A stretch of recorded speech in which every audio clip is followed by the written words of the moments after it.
사랑과 은혜가 많으신 아버지 하나님, 오늘도 이 시간 사랑하는 귀한 딸의 찬양을 하나님 기뻐 받아 주옵소서. 그 입술 위의 고백이 듣는 모든 이들의 동일한 믿음의 고백이 되어지게 하시고, 하나님 우리를 정결케 하시고 우리를 회복시키시고, 무엇보다도 하나님 구원의 기쁨이 우리 가운데 늘 충만할 수 있도록 하나님께서 은혜를 베풀어 주옵소서. 이 시간에도 미천한 것이 감히 또 하나님의 말씀을 들고 앞에 섰습니다. 부족하고 연약하고 미련하고 어리석은 모습은 십자가 뒤에 감춰주시고, 이 시간 성령 하나님 강권적으로 역사하셔서 오직 하나님의 말씀만 증거할 수 있도록 하나님 은혜를 베풀어 주옵소서. 감사를 드렸고 예수님의 이름으로 기도하옵나이다. 아멘. 할렐루야. 한 주간 또 영상 예배로 드리기로 결정이 되어서 지금 이 시간에 각 가정에서 각 처소에서 가족들끼리 모여서 예배 드리는 줄로 압니다. 예배당 지금 예배당은요, 교육자들하고 우리 기도하신 장로님, 찬양한 자매, 반주자 그렇게 옹기종기 모여서 예배드리고 있습니다. 이 예배당에 가득 차서 예배드렸던 때가 언젠가 생각이 잘 안 날 정도로 참 예배를 온전히 드리지 못하고 있는 것 같습니다. 오늘 우리 성도들의 마음도 아프고 이 자리에 함께 있는 우리 교육자들과 장로님 또 우리 청년들도 마음이 참 무겁습니다. 요즘 그래서 이 예배를 드려야 되느냐 말아야 되느냐 이러한 일들로 참 설왕설래하고 왈가왈부 말들이 많습니다. 이 문제에 앞서서 우리가 예배에 대해서 다시 한번 좀 이번 기회를 통해서 다시 한번 생각해보고 또 깊이 묵상해보고 그래야 되지 않을까 싶습니다. 교회의 주인이 누구입니까? 교회의 주인은 교회의 머리 되시는 예수 그리스도입니다. 교회는 분명히 주는 그리스도시요 살아계신 하나님의 아들이시니다라는 베드로의 그 너무나도 멋진 신앙 고백 위에 세워진 것입니다. 예수 그리스도를 주로 인정하고 주인으로 인정하고 교회의 주인으로 인정하는 자들이 모이는 곳이 교회입니다. 그렇다면 예배에 있어서 가장 중요한 것은 교회의 주인 되신 예수 그리스도, 우리 주님의 뜻이다라는 것을 먼저 말씀드리고 싶습니다. 그렇다면 오늘날 우리가 하나님 앞에 드리는 이 예배가 주님의 뜻에 맞는 예배인지 우리가 분명히 살펴봐야 한다라는 것입니다. 비대면 예배, 대면 예배, 만약에 말입니다, 하나님께서 이 비대면 예배를 드리게 하셨다라고 한다면, 이것이 하나님의 뜻이라고 한다면 우리는 지금 굉장히 심각하게 고민해 봐야 한다라는 것입니다. 하나님께서 우리의 예배를 받지 않으시겠다라는 것입니다. 성경 전체를 놓고 살펴봤을 때 하나님은 무조건 성도들이, 하나님의 백성들이 예배를 드린다고 해서 그 예배를 받으시는 분은 아니다라는 것을 분명히 밝히고 있다는 거예요. 구약 성경 곳곳에서 하나님께서는 이스라엘 자손들이 드리는 예배를 혐오하시고 그 예배를 경멸하시고 그 예배를 더 이상 받지 않으시겠다라고까지 말씀하시고, 나중에 심지어 성전까지도 하나님께서 무너뜨려 버리셨다라는 사실을 우리 기억해야 한다라는 것입니다. 예배에 있어서 가장 중요한 것은 이 예배를 하나님께서 기뻐 받으시느냐라는 것입니다. 그냥 내가 와서 난 예배 드렸으니까 그걸로 끝이다라고 우리 그렇게 생각하면 안 된다라는 것입니다. 나는 주일이고 그리고 교회에 왔고 그리고 예배를 드렸고 이것으로 끝이다라고 그냥 자기 혼자 만족하고 자아 도취에 빠져서 그러고 돌아가면은 아무 소용이 없다라는 것입니다. 우리가 항상 고민해야 되는 거, 오늘 내가 하나님 앞에 드린 이 예배를 하나님께서 기쁘게 받으셨는가라는 것을 우리 분명히 고민해야 된다라는 것입니다. 오늘 그 부분을 놓고 우리가 오늘 본문을 가지고 잠깐 이야기를 하며 은혜를 나누었으면 좋겠습니다. 신앙생활에 있어서 가장 중요한 것은 믿음이다라고 자주 말씀을 드렸습니다. 그럼 도대체 이 믿음에 대해서 우리가 정확하게 다시 한번 생각해보고 지나가야겠다라는 거예요. 도대체 믿음은 무엇이냐라는 것입니다. 우리가 늘 자주 사용하는 말이 이 믿음입니다. 믿음. 우리가 믿음으로 살아야 된다. 믿음으로 예배해야 된다. 믿음으로 행해야 된다. 믿음으로라는 말을 참 자주 사용하는데 도대체 이 믿음으로라는 말이 도대체 뭐냐라는 것입니다. 믿음은 내가 무엇인가를 맹목적으로 믿는 것을 말하는 것이 아닙니다. 무조건 믿습니다. 이것을 말하는 것이 아닙니다. 근데 우리는 은연중에 생각할 때 믿음 그럼 제일 먼저 생각하는 게 무엇입니까? 그냥 무조건 믿는 것으로 생각합니다. 앞뒤 안 가리고 아무 생각 없이 그냥 무조건 믿는 것. 이것에 대해서 조금이라도 의심하거나 이것에 대해서 조금 고민하거나 생각을 해보면은 그것이 믿음이 없는 것으로 그렇게 생각할 때가 많다라는 거예요. 그래서 성경이 우리에게 말하는 믿음은 그냥 그렇게 무조건 믿는 맹목적인 것은 아니다라는 것입니다. 나의 몸과 영혼을 비롯한 나의 모든 것을 주님께 맡기는 것입니다. 무조건 믿는 것이 아니라 나의 삶을 주님께 맡기는 것. 성경은 우리가 무조건적으로 믿기만 할 것을 요구하지 않습니다. 믿음은 신비적인 체험이나 맹목적인 자기 신념 위에 세워지는 것이 아닙니다. 내가 뭔가 남들과는 다른 신비한 체험을 했기 때문에 그런 것에 토대 위에 믿음이 세워지는 것이 아닙니다. 아까 말씀드렸던 것처럼 무조건 믿는다는 맹목적인 자기 신념 위에 세워지는 것이 아니라 일상적이고 상식적인 삶의 토대 위에 세워지는 것이 바로 믿음이다라는 것입니다. 믿음 그럼 뭔가 특별한 거, 우리의 일상적인 삶과는 전혀 다른 그것을 뛰어넘는 무언가를 우린 자꾸 생각하는데 성경이 우리에게 말씀하고 있는 믿음은 우리의 일상적인 삶과 우리의 상식적인 생각들 그 토대 위에 세워지고 있다라는 것입니다. 지난주에 말씀드린 것처럼 믿는 사람들에게 최고의 복은 하나님의 말씀을 통해서 하나님을 조금씩 알아가는 것입니다. 처음부터 무조건 믿는 것이 아니라 그렇게 맹목적으로 믿는 것이 아니라 그렇게 할 수도 없고요.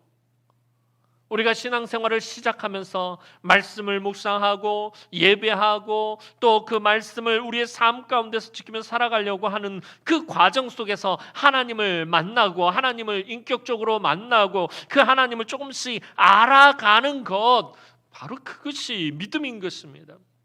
우리 일상적인 삶 가운데서 하나님께서 우리에게 상식적으로 알려주신 말씀들 나아가서 이웃을 섬기고 선을 행하고 가난한 자를 돌보고 그 가운데서 하나님을 알아가는 것 삶 가운데서 어떤 문제를 가지고 씨름하고 고민하면서 그 가운데서 하나님을 만나는 것 일상적인 삶과 떨어져 있는 것이 아니라 일상적이고 상식적인 삶의 토대 위에 세워지는 것이 바로 믿음이다라는 것입니다.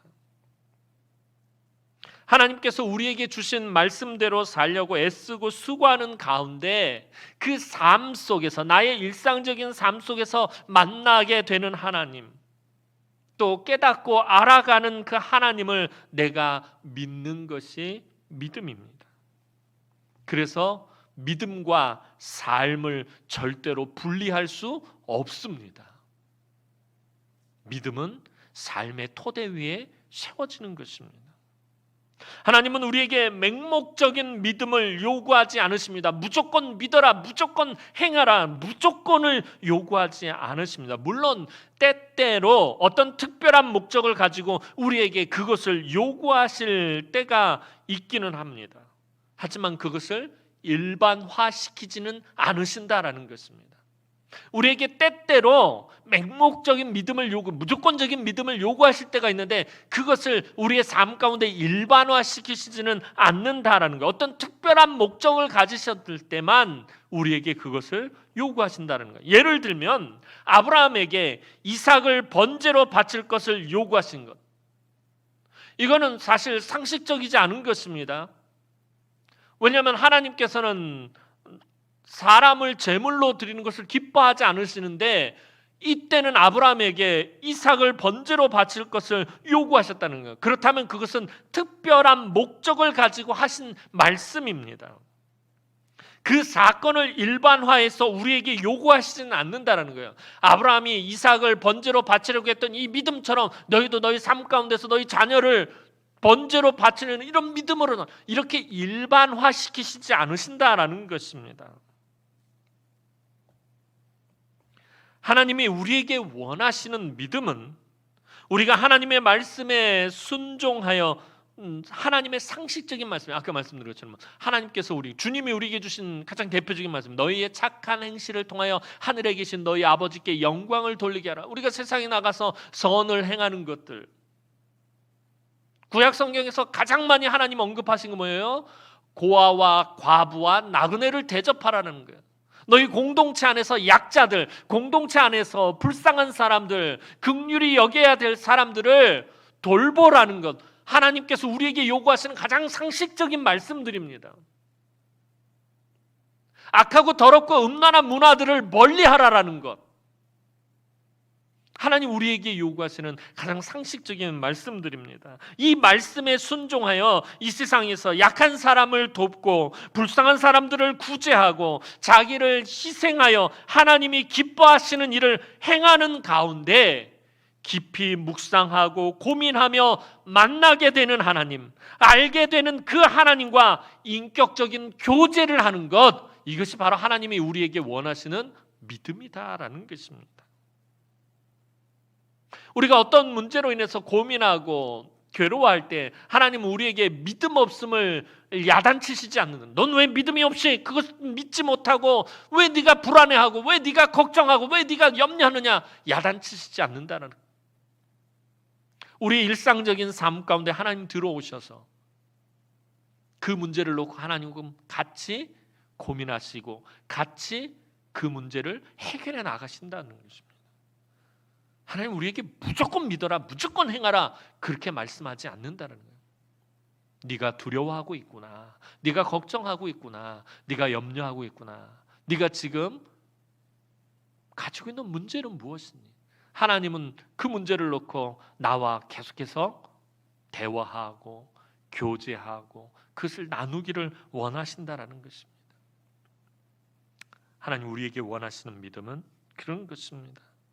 하나님은 우리의 이 믿음을 보시고 우리에게 은혜와 긍휼을 베풀어 주십니다. 하나님, 내가 믿음이 참 부족합니다. 그래서 이 상황에서 내가 어떻게 해야 될지, 내가 무엇을 해야 될지 모르겠습니다. 하나님 앞에 고백하고, 또 우리가 때로는 어떻게 해야 되는지는 알지만 내가 믿음이 연약해서 감히 용기를 내고 결단하지 못할 때가 있어요. 하나님, 이렇게 하는 것이 하나님 원하시는 건지는 아는데 내 믿음이 약해서 내가 감히 지금 발걸음을 띄지 못하고 있습니다. 하나님께 고백하는, 그것을 하나님 원하신다라는 것입니다. 무조건적이고 맹목적이고 하나님과 어떠한 인격적인 교제 없이 그런 맹목적인 광신적인 그런 믿음을 하나님 원하시지 않는다라는 것입니다. 비록 믿음이 약하다 할지라도, 부족하다 할지라도 하나님을 붙잡고 그 하나님에게 나의 그것을 이야기할 수 있고 인격적인 교제를 할 수 있는, 그 가운데서 하나님께서 우리에게 은혜와 긍휼을 베풀어 주십니다. 그래서 성경은 오직 의인은 믿음으로 말미암아 살리라라고 거듭 선포하고 있는 것입니다. 그런데 우리가 믿음으로 살아야 한다라는 것은 너무나도 잘 알고 있지만 벌써 제가 이 설교 시작해서 믿음으로라는 말은 얼마나 많이 반복해서 사용했는지 몰라요. 믿음으로 살아야 한다라는 것. 그리스도인이라면, 예수 믿는 사람들이라면 너무나도 잘 알고 있습니다. 하지만 믿음으로 산다는 것이 사실 그렇게 쉽지가 않습니다. 왜냐하면 우리는 눈에 보이지 않는 것들을 믿어야 하기 때문입니다. 눈에 보이지 않으시는 하나님, 눈에 보이지 않는 하나님의 약속의 말씀, 눈에 보이지 않는 하나님 나라, 모든 것이 다 눈에 보이지 않는 것들 뿐입니다. 우리의 믿음의 대상은 우리 눈에 보이지 않는 것들입니다. 눈에 보이지 않는 것을 믿으려고 하니 믿음이 사실은 어려운 것입니다. 오늘 히브리서 기자는 믿음에 대해 이야기하면서, 우리 히브리서 11장은 믿음장이라고 그렇게 별칭이 있습니다. 믿음에 대해 이야기하며 가장 먼저 제시한 인물로 아벨을 꼽고 있습니다. 그런데 특이한 것이 아벨의 믿음은 제사와 관련된 믿음이었다라는 것입니다.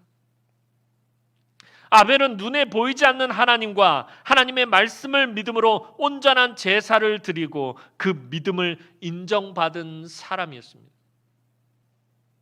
오늘 본문 4절 말씀 우리 다시 한번 읽어보도록 하겠습니다. 오늘 본문 4절 말씀입니다. 믿음으로 아벨은 가인보다 더 나은 제사를 하나님께 드림으로 의로운 자라 하시는 증거를 얻었으니 하나님이 그 예물에 대하여 증언하심이라. 그가 죽었으나 그 믿음으로써 지금도 말하느니라. 아벨은 누구의 아들이죠? 아담의 둘째 아들입니다. 아담은 가인과 아벨이라는 두 아들이 있습니다. 아벨은 가인 다음이니까 둘째 아들이죠. 근데 아담과는 달리 이 아벨과 아들 가인은, 이 아들들 때부터는 아담의 범죄함으로 인해 하나님을 볼 수가 없었습니다. 아벨은 태어나서 한 번도 하나님을 본 적이 없습니다. 아버지였던 아담은 하나님을 보았을까요? 안 보았을까요? 아담은 보았습니다. 아버지 아담은 보았지만 아벨은 하나님을 본 적이 한 번도 없었습니다. 그저 아버지 아담이 들려준 하나님의 이야기를 들었을 뿐입니다. 아버지가 들려주신, 아버지가 알려주신 그 하나님을 들었을 뿐입니다. 그런데 아벨은 눈에 보이지 않는 하나님과 그분의 말씀을 믿었습니다. 그렇기 때문에 하나님이 받으시는 온전한 제사를 드린 것입니다. 그런데 아벨이라고 해서 자기 아버지 아담이 들려준 하나님 그냥 무조건적으로 맹목적으로 믿었느냐라는 거예요. 아니다라는 거예요. 아벨은 그 삶 가운데서 하나님과 끊임없이 교제하고 또 때로는 씨름하고 어떤 문제를 가지고 하나님과 그렇게 고민하는 가운데 그가 하나님에 대해서 알게 되고 만나게 되고 아버지가 알려준 그 하나님을 확인하게 된 거예요. 아담은 자기 아들들에게 분명히 하나님께 제사 드리는 법을 가르쳤을 것입니다. 아버지가 가르쳐 준 대로 아벨과 가인은 하나님 앞에 제사를 드립니다. 아벨과 가인이 다르게 제사를 드리는 것이 아닙니다. 아벨과 가인은 똑같이 하나님께 제사를 드립니다. 그런데 문제가 발생합니다.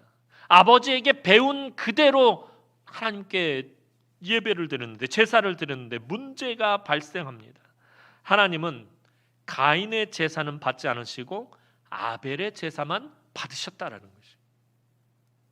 아버지에게 배운 방식 그대로 하나님께 예배를 드렸는데 하나님이 아벨의 예배만 받으시고 가인의 예배는 받지 않으셨다라는 것입니다. 왜 그러신 것입니까?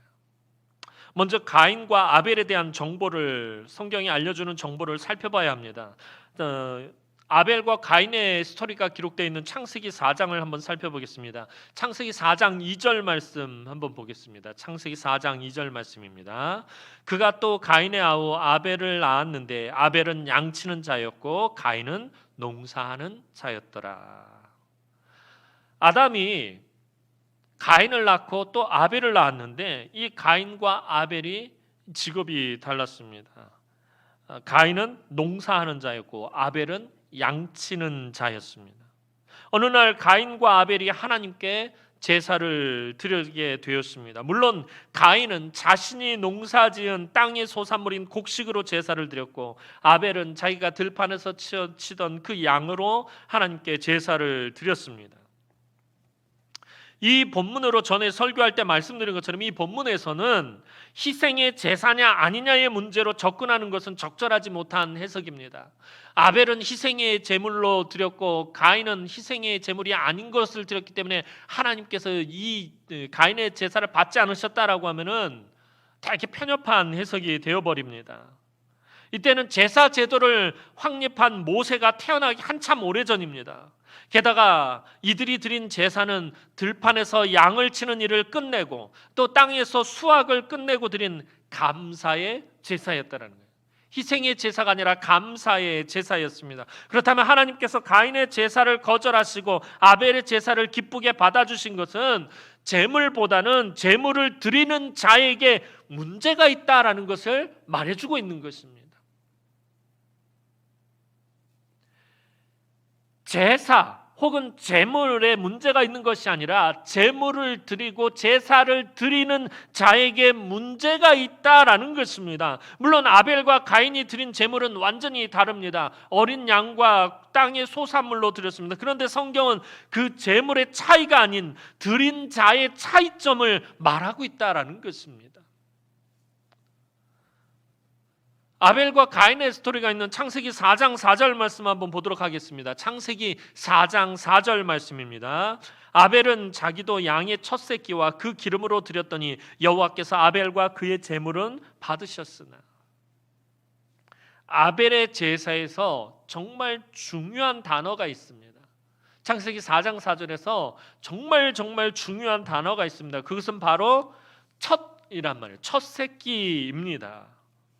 성경에서 무엇이든지 처음 난 것은 다 누구의 것이라고 말하고 있습니까? 율법은 분명히 처음 난 것은 다 하나님의 것으로 구별하고 있습니다. 출애굽기 13장 또 출애굽기 22장을 보면 처음 난 것은 분명히 이 짐승의 처음 난 것이나 사람의 처음 난 것이나 혹은 땅의 소산물 중에 처음 난 것은 분명히 다 하나님 것이다라고 그렇게 밝히고 있습니다. 아벨은 들판에서 양을 치다가 양이 새끼를 낳는 장면을 분명히 목격하게 되었을 것입니다. 아벨이 처음 그 양 새끼를 낳는 장면을 목격했을 때 어떠한 마음이 들었을까요? 여러분들이 처음에 결혼해서 처음에 자녀를 낳을 때, 첫 아이를 낳을 때의 그 마음을 한번 기억해 보시기 바랍니다.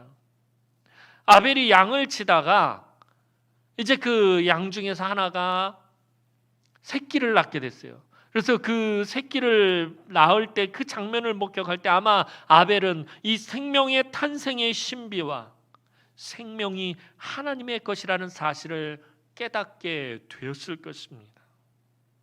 그래서 첫 새끼를 생명의 주인이신 하나님께 드리려고 구별해 놓은 것입니다. 이 첫 새끼라는 말은 구별해 놓았다라는 것을 의미하기도 합니다.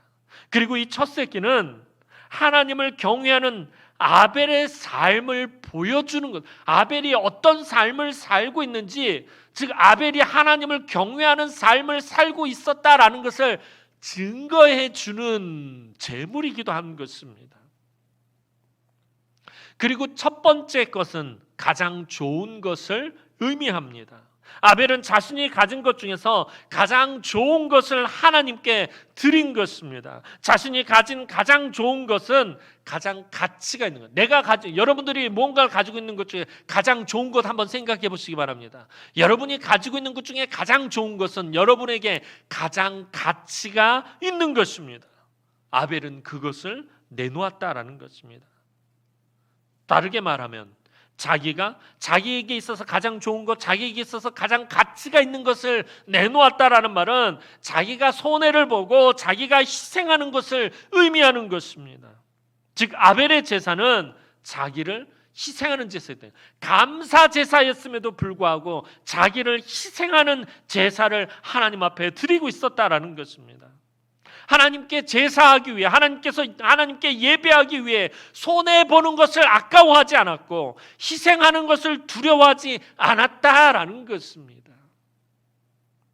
그러므로 아벨의 제사는 단순히 형식을 갖춘 제사가 아니라 하나님을 향한 그의 삶의 방식을 그대로 보여주는, 그대로 드리는 제사였다라는 것입니다.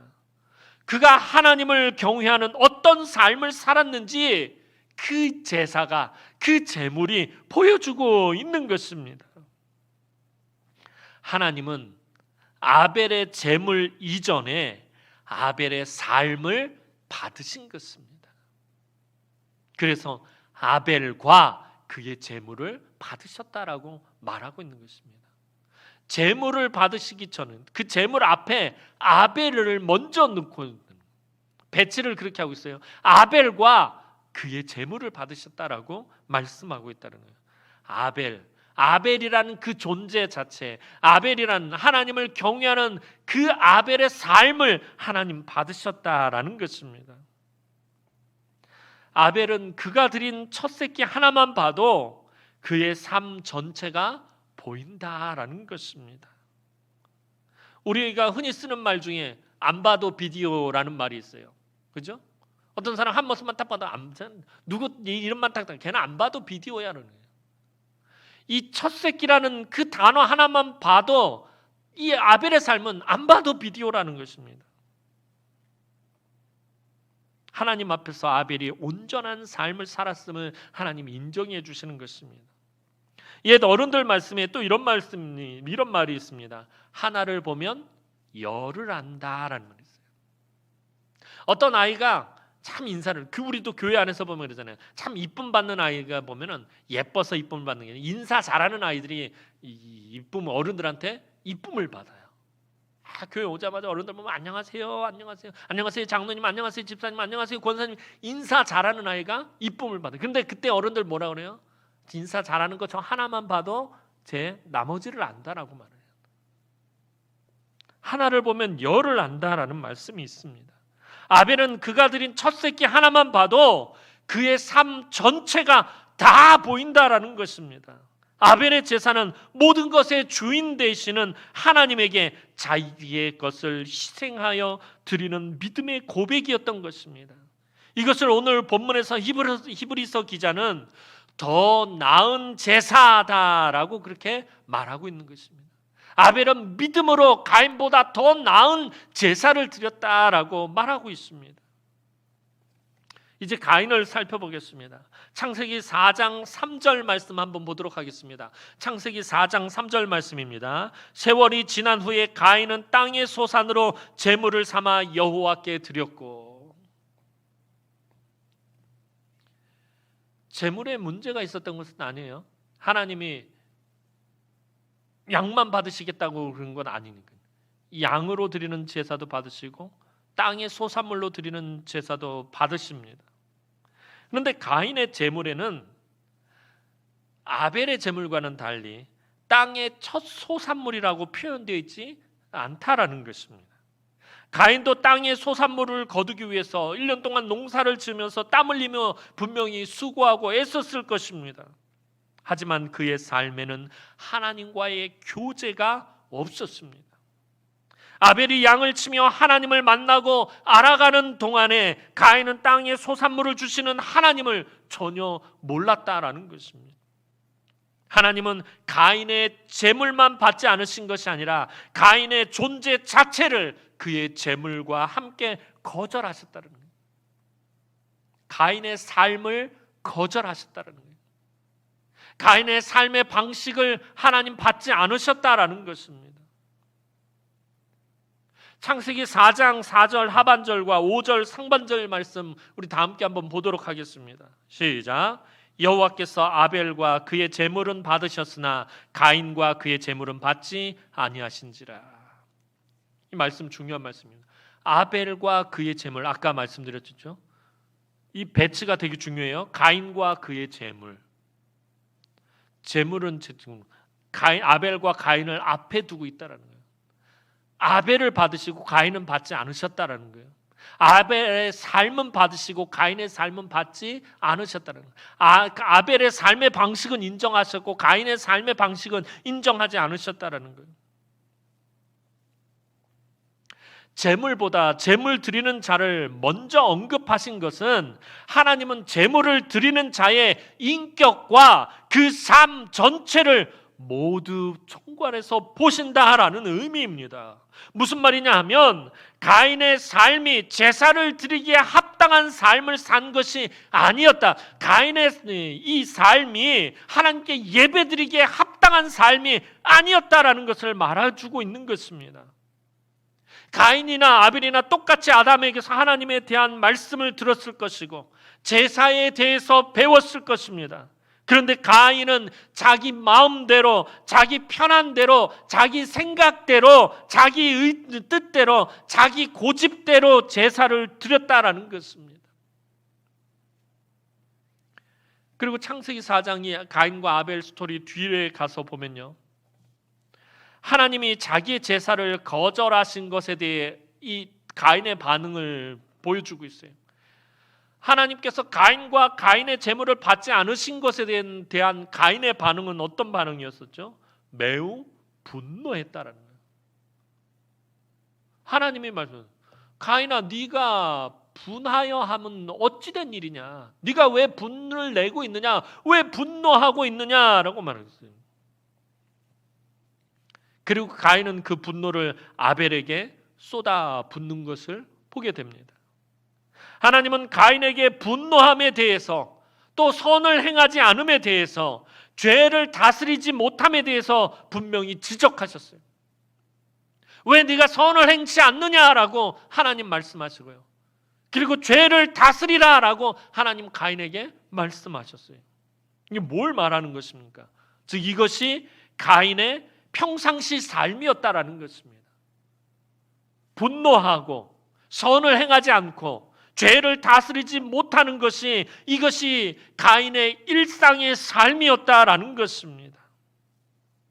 그래서 하나님께서는 가인의 삶을 받지 아니하신 것입니다. 바로 이것이 오늘 본문 히브리서 11장 4절에 믿음으로 드리는 예배의 정의인 것입니다. 믿음으로 예배를 드린다라는 것은 곧 삶을 드린다라는 것을 의미하는 것입니다. 믿음으로 예배를 드린다라는 것은 우리의 일상 속에서, 즉 주일뿐만 아니라 한 주간의 삶에서 하나님께 온전한 예배를 드리기 위해 자꾸 가인의 길로 가려는 나 자신과 끊임없이 싸우는 것입니다. 하나님이 원하시지 않는, 하나님이 기뻐하시지 않는, 하나님의 뜻과는 전혀 다른 삶을 살려고 하는, 즉 가인의 길로 가려고 하는 내 자신과 싸우는 것입니다. 쉽게 분노하고 성을 내고 선을 행하지 아니하고 자꾸 죄를 다스리지 못하고 죄를 지으려고 하는 내 자신과 싸우는 것, 이것이 바로 믿음으로 예배를 드리는 것입니다. 주일에 교회에 나와 이 예배당에서 드리는 예배만 예배가 아닙니다. 주일 예배는 우리 삶의 예배의 대표격일 뿐입니다. 한 주간의 내 삶의 마침표를 찍는 것이 주일 예배인 것입니다. 또 새롭게 시작하는 삶의 예배의 출발점이 바로 이 주일 예배이기도 합니다. 교회의 문을 나서는 순간부터 예배가 본격적으로 시작되는 것입니다. 우리는 어디서 예배를 드려야 하는 것입니까?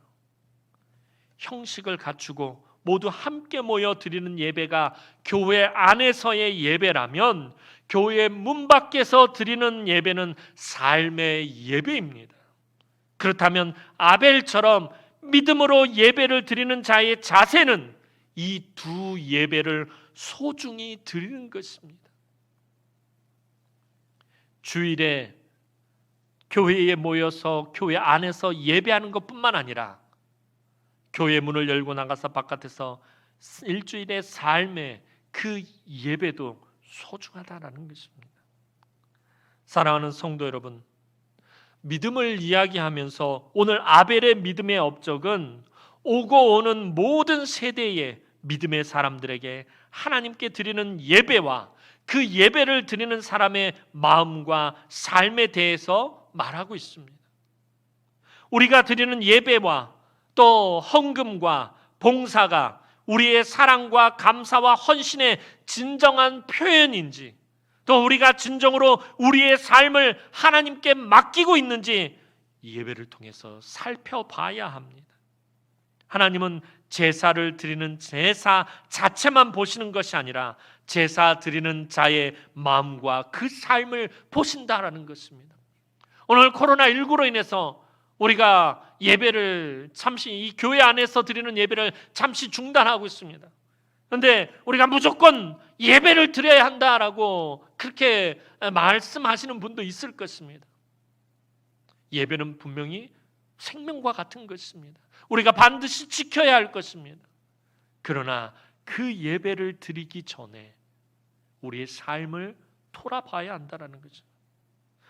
예배를 드리는 자의 마음과 그 삶을 하나님께서 보시기 때문에 이 주일날 이곳에 나와 드리는 그 1시간여의 그 예배만 하나님께서 보시는 것이 아니라 이 예배를 드리기 위해서 살았던 지난 일주일의 삶과 우리의 마음을 하나님께서 보신다라는 것입니다. 그래서 사도 바울은 로마서 12장 1절 2절에서 이렇게 말하고 있습니다.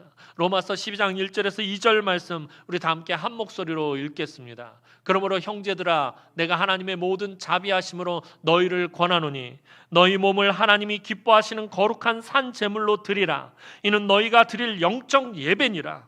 너희는 이 세대를 본받지 말고 오직 마음을 새롭게 함으로 변화를 받아 하나님의 선하시고 기뻐하시고 온전하신 뜻이 무엇인지 분별하도록 하라. 사도 바울이 말하는 영적 예배, 영적인 예배를 드려야 된다고 말하고 있어요. 이 사도 바울이 말하는 영적 예배는 어떤 예배입니까? 몸을 드리는 예배다라고 오늘 사도 바울은 분명히 말하고 있어요. 너희 몸을 살아있는 산 제물로 하나님 앞에 드리라라고 말했어요. 영적 예배는 몸을 드리는 예배입니다. 그렇다면 몸으로 예배를 드린다라는 것이 무엇입니까? 오늘 우리 믿음의 선조 아벨이 지금 그것을 말해주고 있는 것입니다. 우리의 삶의 중심과 우리의 삶의 현장이 하나님께 드려져야 한다라는 것입니다. 세상 사람들은 주일인 오늘을 주말이라고 그렇게 말하고 있어요. 그렇죠? 주말 그러면 세상에서 말하는 주말은 뭐 요즘 이제 금요일까지 포함돼서 금요일, 토요일, 일요일, 그래서 이걸 주말이라고 그래요. 우리가 예배드리는 이 주일을 세상 사람들은 주말이라고 말하고 즐겁게 자기의 시간을 갖습니다. 하지만 우리 믿는 사람들에게는 이 주일이 주말이 결코 아닙니다. 지금 집에서 예배드리고 있는 우리 성도들, 뭐 거실이나 방에 걸려있는 달력을, 우리 교회 달력, 신앙 원력을 한번 보시기 바랍니다. 교회 달력을 한번 보세요. 9월달 달력을 한번 보시기 바랍니다. 자, 빨갛게 표시된 주일이 어디에 자리 잡고 있죠? 일주일에 맨 뒤에 있나요? 맨 앞에 있나요? 이거 뭐 알 수가 있나 이거 뭐. 자, 빨갛게 표시된 주일은 한 주간이 시작되는 첫날로 표시되고 있다라는 거예요. 맨 앞에, 한 주간의 맨 앞에 자리 잡고 있어요. 빨간색 표시 맨 앞에 자리 잡고 있다라는 거예요. 한 주가 시작되는 첫날에 예배를 드린다라는 거예요. 한 주가 끝날 때 예배를 드리는 것이 아니라 한 주가 시작되는 첫날에 예배를 드린다라는 것은 예배가 일주일의 삶의 시작이며 삶의 예배의 출발점이라는 것입니다. 교회의 문을 열고 나서는 그 순간부터 우리의 본격적인 예배가 시작된다라는 것이에요. 주일날 드리는 예배는 우리의 삶의 서론과 같은 것이에요. 이 교회 문을 열고 나가면서 월, 화, 수, 목, 금, 토 그 사는 한 주간이 우리의 본격적인 예배다라는 것입니다. 한 주간 동안 믿음으로 살다가 그 삶을 가지고 하나님께 나와 예배 드릴 때 비로소 하나님은 나와 나의 예배를 받으신다라는 것입니다. 그냥 주일날 이곳에 나와서 딱 정해진 시간 정확하게 딱 예배 드리고 형식을 다 갖추고 드리는 이 예배를 하나님 받으시는 것이 아니라 지난 일주일 동안의 나의 삶을 함께 받으신다는 거예요. 지난 일주일 동안 내 삶이 엉망이었고 개판이었고 정말 하나님이 전혀 기뻐하지 않는 삶을 살고 있었다면 오늘 이곳에 나와서 아무리 예배를 드린다 한들 하나님께서는 그 예배를 받지 않으신다라는 것입니다. 주일에 예배를 드릴 때면 풍성한 은혜를 맛보는 성도가 있는가 하면 주일날 와서 예배를 드리면 눈에서 눈물이 흐르고 감동과 감격이 있고 하나님과 인격적인 교제를 나누면서 그 하나님의 위로하심과 은혜를 풍성하게 맛보는 성도가 있는가 하면 아무것도 없이 그냥 밋밋하게 돌아가는 성도들이 있어요. 똑같은 예배를 드렸는데 풍성한 은혜를 누리는 성도들이 있는가 하면 아무런 은혜도 누리지 못하고 아니면 오히려 더 분노하고 채워지지 않음으로 인해서 더 분노하고 돌아가는 그런 성도들도 있습니다. 무엇이 이 차이를 만드는 것입니까? 오늘 가인과 아벨 똑같이 아담에게 배운 제사, 똑같은 제사를 드렸는데 왜 누구는 제사가 하나님 앞에 연락이 되어지고 누구는 연락되지 않는 것입니까?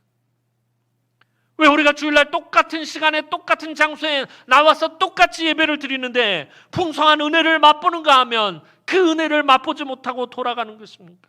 무엇이 이 차이를 만드는 것입니까? 삼일교회 송태근 목사님의 비유를 빌리자면 그렇습니다. 전쟁터에서 적군과 치열한 전투를 하다가 부상을 당하고 본대로 복귀하게 됐어요.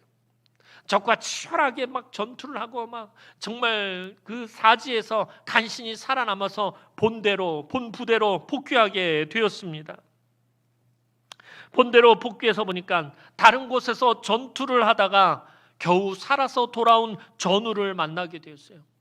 이 전우도 다른 곳에서 전투를 하다가 총에 맞아서 부상을 입고 돌아왔습니다. 이 전우를 만나면 어떻게 돼요? 감동의 포옹을 할 수밖에 없어요. 네가 살아 있었구나. 네가 살아서 돌아왔구나. 너도 살아 있었구나. 비록 총에 맞았지만, 비록 큰 부상을 당했지만 그래도 용케 살아서 돌아왔네. 서로 부둥켜 안고 감동의 눈물을 흘리게 된다라는 것입니다. 이것이 우리의 주일 공예배가 되어야 한다라는 것입니다. 이 세상은 치열한 영적인 싸움터입니다. 우리가 세상에 나가서 치열한 영적인 싸움을 하다 보면 어떤 때는 영적으로 부상을 당해요. 어떤 때는 상한 마음으로 돌아오게 돼요. 어떤 때는 실패하고 실족하고 넘어지고 범죄하고 그래서 간신히 살아가지고 돌아올 때가 있다는 거예요. 한 주간의 삶에서 아픔과 상처와 고통을 당하다가 돌아오면 서로를 보고 감격이 들끓어야 정상이다라는 것입니다. 그것이 주일 공예배인 것이에요. 예배자로 나온 여러분은 대장 되신 예수 그리스도를 쫓는 전우들이라는 군사들이다라는 것입니다. 대장 되신 예수 그리스도를 따라서 세상에 나가서 이 세상의 악하고 더럽고 음란한 문화들과 치열하게 영적인 싸움을 하고 그리고 다시 교회로 돌아오는 것입니다.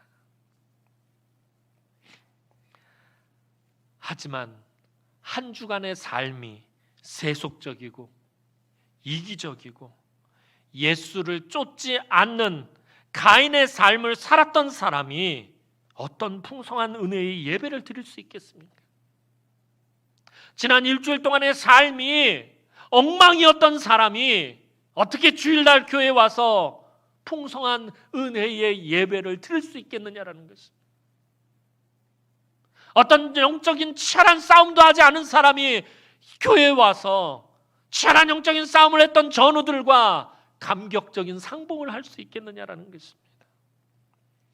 가인의 삶을 살았던 사람은 결코 감격과 감동의 예배를 하나님 앞에 드릴 수 없다는 거예요. 그저 몸만 왔다 가는 거예요. 성전 문지방만 밟고 가는 것은 얼마나 안타까운 것입니까?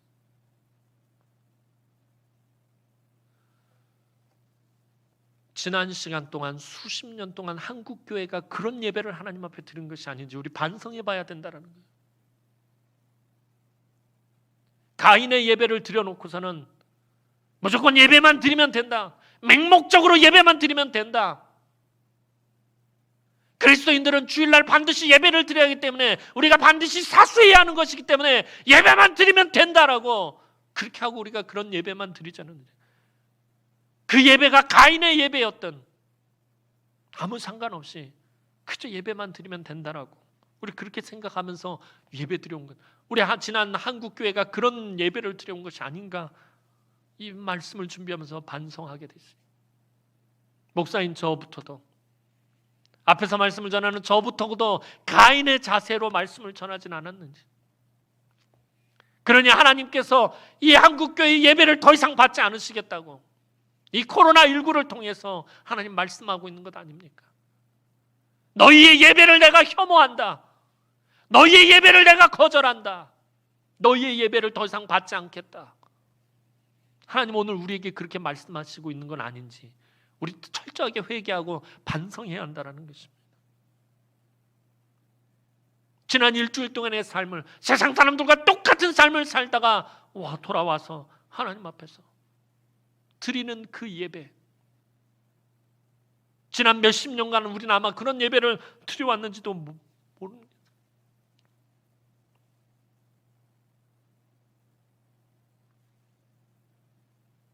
나의 예배 하나님 기쁘게 받으시는지 우리 심각하게 고민해 봐야 합니다. 우리가 대면 예배를 드리지만 이 현장 예배를 드리지 못하는 이 시점에서 예배를 드려야 하느냐 말아야 하느냐 이 문제를 고민하기 전에 나의 예배를 하나님께서 기쁘게 받으실 것인지 그것부터 먼저 고민해 봐야 할 것입니다. 오늘 가인과 아벨의 이야기를 보며 잊지 말아야 할 것은 예배는 하나님이 받으시는 예배가 있고 하나님이 받지 않으시는 예배가 분명히 있다라는 사실입니다. 무조건 드린다고 해서 하나님이 무조건 다 받으시는 것이 아닙니다. 받으시는 예배가 있고 받지 않으시는 예배가 있다라는 것입니다. 지금 이 시간 우리의 예배는 가인의 예배입니까? 아벨의 예배입니까? 비록 지금 각 처소에서 여러분들이 영상으로 예배를 드린다 할지라도 오늘 저와 여러분의 예배가 오늘은 어제보다 더 나은 예배, 내일은 오늘보다 더 나은 예배를 드렸으면 좋겠습니다. 어제는 가인의 예배를 드렸다면 오늘은 아벨의 예배를 드렸으면 좋겠습니다. 오늘은 내가 가인의 예배를 드렸다면 내일은 아벨의 예배를 드렸으면 좋겠어요. 하나님 앞에서 더 나은 예배, 내가 처음 예수를 믿었을 때보다 더 나은 예배, 어제보다 더 나은 예배, 오늘보다 더 나은 예배를 드리는 저와 여러분들이었으면 좋겠습니다. 오늘 코로나19로 인해 함께 모여 예배하지 못하고 동영상 예배를 드리며 갈급한 심령으로 애통해하는 우리 성도들이 믿음으로 가인보다 더 나은 예배를 드린 아벨처럼 삶과 예배와 인격이 하나님께 기쁘게 받아들여지는 삶의 예배자들이 다 되기를 주님의 이름으로 축원합니다. 기도드리겠습니다. 사랑과 은혜가 많으신 아버지 하나님, 은혜와 사랑을 진심으로 감사를 드립니다. 믿음으로 아벨은 가인보다 더 나은 제사를 하나님께 드림으로 의로운 자라 하시는 증거를 얻었다라고 오늘 히브리서 기자 말하고 있습니다. 하나님, 우리 한국 교회가 지난 세월 가인의 예배를 하나님 앞에 드리면서 오만하고 너무나도 뻔뻔하게 예배해 왔습니다. 하나님이 모든 것들을 회개합니다. 우리 교회도 하나님 앞에 온전한 예배를 드리지 못하고 가인의 예배를 드리면서 스스로 만족하고 스스로 도취하여서 그렇게 돌아간 적이 얼마나 많습니까? 하나님, 우리에게서 아벨의 예배가 회복되어지기를 원합니다. 아벨과 그의 제물을 받으셨던 그 예배가 오늘 우리 가운데서 회복되어질 수 있도록 하나님 은혜를 베풀어 주옵소서. 우리의 주를 모여서 드리는 이 예배뿐만 아니라 우리의 삶도 하나님 앞에 온전히 드릴 수 있도록 하나님 은혜를 베풀어 주옵소서. 감사를 드리옵고 예수님의 이름으로 기도하옵나이다. 아멘.